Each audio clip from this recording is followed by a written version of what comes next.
Field by field, Maizex is bringing Canadian seed to farmers across Canada. Maizex is your source for high-performance soybeans and grain, silage, and grazing corn hybrids. Visit maizex.com to find your local Maizex representative.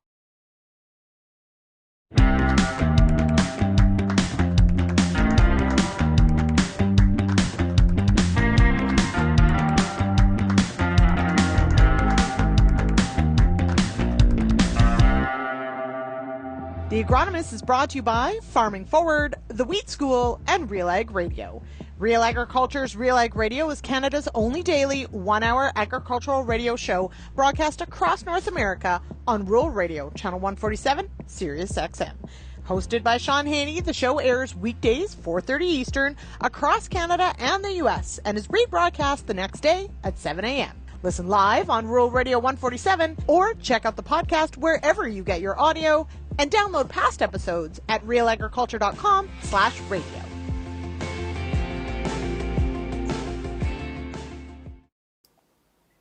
Hello, everyone, and welcome to The Agronomists. I am your host, Lyndsey Smith. It is very good to be back. We did have a little hiccup last week, but don't worry, everything's fine, and we're back for at least 1 week. And then, of course, next week is Holiday Monday, which I cannot believe. But quickly, of course, as always, if you collect those CEU credits, make sure you head on over to realagriculture.com/agronomists tomorrow morning. Let us know you took in the show. We'll get you those CEU credits.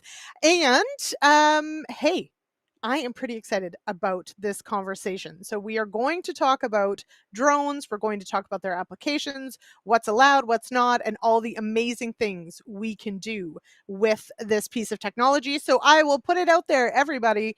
Get your questions in early so we can cover them all in this hour together. So I am super excited to bring in my guests. I've got with me George Gaeke. Rhymes with cake, George tells me. Thank you very much, of Olds College out of Alberta, and Adrian Rivard with Drone Spray Canada out of Ontario. Welcome here, gentlemen. Thanks for having me. Thank you. All right, George, we'll start with you. I did mention, of course, it is Labor Day, long weekend coming up. So I'm going to guess you're rather busy this week getting ready for school starting next week. I do appreciate it. Yes. Classes start Tuesday, right after Labor Day. So this week is a lot of meetings with other faculty and with the dean, and then also obviously getting ready for classes. But I'm also involved with research, and that's where I use most of the drone technology that I'm involved with. So Olds College has a research center as well, and focused on agricultural research. So during the summer, I do a lot of drone work and also data analytics on the data that we've collected with the drones. Mm-hmm. And I think at some point tonight, we're going to talk about the impact of wind and drone applications. And if anyone's been to your area of Alberta, they'll know all about why that might be a concern. We'll talk about that. All right. And Adrian, tell us where you're from and what has kept you busy this week. We're down here in Chatham in Southern Ontario. We operate around Southern Ontario, up to Quebec as well. This week here, we're kind of getting out of our big rush. We're doing a lot of fungicide research programs, so we're switching gears. Tomorrow we start our first application in an invasive species program. We were on delay because of permits on that as well. But tomorrow I get to crawl around in some swamps and fly some drones, spray some invasive species. And in the meantime, just taking a lot of calls and bookings on a lot of work to come here later on this fall, doing a lot of cover crops. Mm-hmm. That is definitely one of the applications we're going to talk about tonight. Invasive species, swamps. Can you just get rid of the mosquitoes, or does it have to be plants that you're dealing with? What are you potentially dealing with? The mosquito part we're not really doing too much of right now. We get to get eaten by them. As we have to kind of crawl around and spend the day in there. Unfortunately, I can't say too much about the program because it is still research, but it's a very aggressive invasive species if you wanted to kind of jump to some conclusions. Yeah, we have a few of those. So there you Yeah. go. Okay, so but that is maybe a good place to start. Is that we've had drones, UAVs, whatever we want to call them, in the agriculture space for quite some time. Started out perhaps more strictly, on the imaging side, but we have very quickly had the technology come along and the ideas come along of what we can do with this. So, George, maybe that's one of the places we'll start is kind of laying the groundwork of what is allowed right now, and what isn't, and then maybe we can dig into a little of what we're actually doing and some of the research that's happening. But George, catch us up to speed on what can the average person, let's say, do with a drone. Well, as far as any kind of imaging, like you mentioned with drones, that's all legal. In fact, we have a number of farmers in our area that are using the mini drones that are you don't even need a license, a pilot's license or registration to fly those, just to fly around their fields and see what's happening, or look at some of their livestock as well. So just less than 249 grams, and the way that the technology has come along, those can produce really good images, and they can even be used for mapping missions. So for mapping your fields and that. When it comes to more of the higher end things like spraying and that, Canada is behind a lot of other countries in what is allowed right now.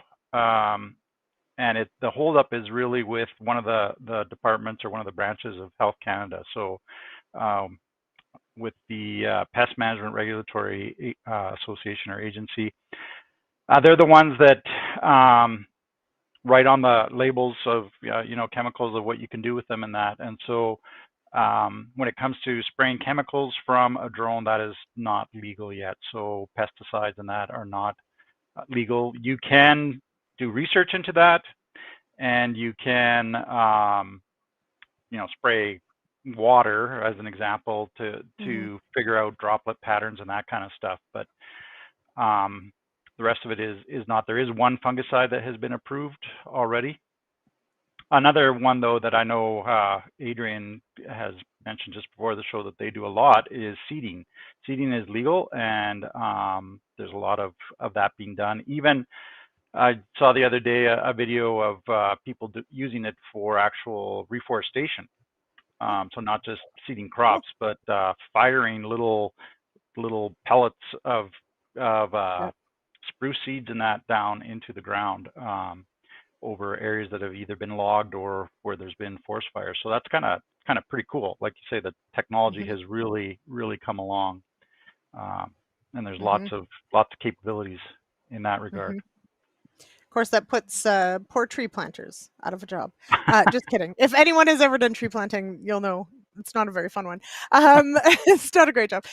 Okay, so Adrian, that is very much what you are doing on a day-to-day basis. Is obviously some of the research, as you mentioned, but some of these commercial applications as well.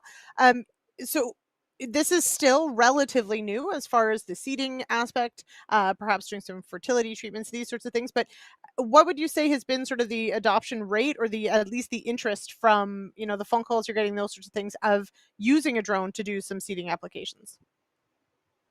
Yeah. Again, we get tons of phone calls every day for work we can't do. Again, the fungicide stuff would be extremely popular. Again, it's off the table right now. Again, that's PMRA side. And fertility, again, foliar feeding is again, we're doing a lot of that. We can do liquid on that one as well. In terms of fertility, like last year we did about 160,000 pounds of urea onto corn. This spring we did about 90,000 pounds onto wheat mostly. Again, the granular applications are quite an interesting adaptation. We don't cover nearly the acres as a ground rig, but again, typically we're kind of the rescue call. Or again, sometimes we've seen some pretty ugly cornfields and gotten some response out of them. Pretty yellow, and Yeah. it's been good. But sometimes again, we did a lot of split applications and stuff too. Sort of, it's more popular in the European kind of cropping system.